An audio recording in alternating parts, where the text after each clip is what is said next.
जय माँ Samalei friends, welcome back to the rusty kitchen with Manasi. आज आम पुरी फेमस मटर पानी बनामा जेनटा कि बिना तेल मसला रे बनाएसी आउ सुपर हेल्दी चटपटा और वर्षा पागे गरम गरम खाइबा के मजा भी लागसी। आशा करुचे आज सुपर टेस्टी मटर पानी बा मटर सूप रेसिपी आपण मानकु निहाती भल लागबा। वीडियो लास्ट तक देखुन। जदि वीडियोटा भल लागबा लाइक शेयर सब्सक्राइब करबा के नहीं भूलबे।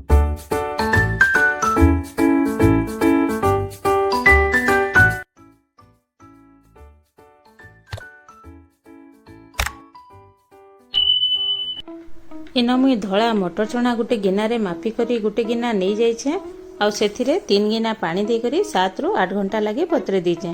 आपण चाहेले ओवरनाइट भी बतरे पारबे।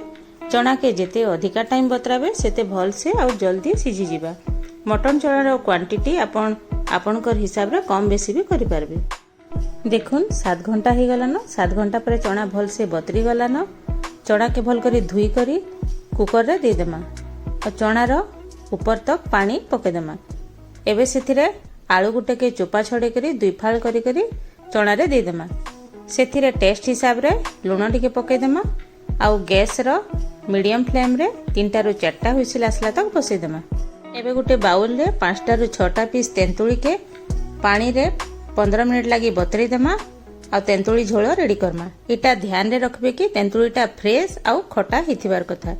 कुकर 3टा हुइसिल देला परे एबे चना चेक करमा चना सिझिचे कि नहीं। देखुन चनाटा पूरा परफेक्ट सिझिचे आ गुटा गुटा हे करी अछि। एबे सेथिरे पानी टिके ऐड कर दमा। एबे मटर पानी ले ग्रीन चटनी रेडी करमा।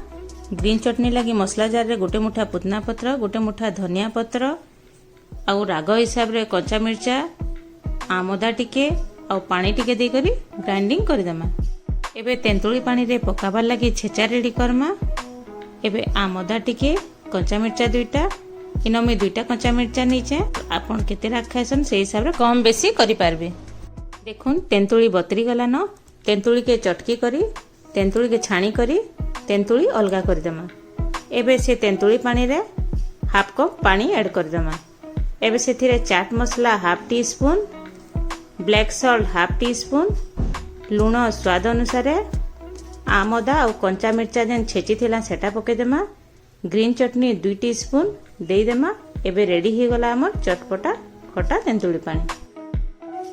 एबे गरम गरम सर्व करबार लगी गुटे सर्विंग बाउल रे लूण टिके कंचा लंका टिके दे करी भल करी चटकी देमा। तार ऊपरे छोट पीस लेंबू रस टिके चिपी देमा। इनो आपण माने कंचा लंका जदी कम खायसन ताहेले कंचा लंका स्किप करि परबे।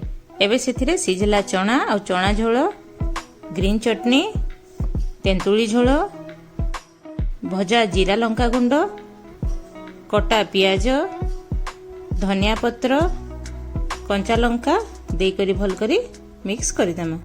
आपण जदी राग कम खायसन ताहेले कंचा मिर्चा कम बेसी करि पारबे। एबे देखुन देखबा के जेते सुंदर और खाइबा के सेते चटपटा लागुचे। रेडी ही गला टेस्टी और हेल्दी मटर पानी बा मटर सूप।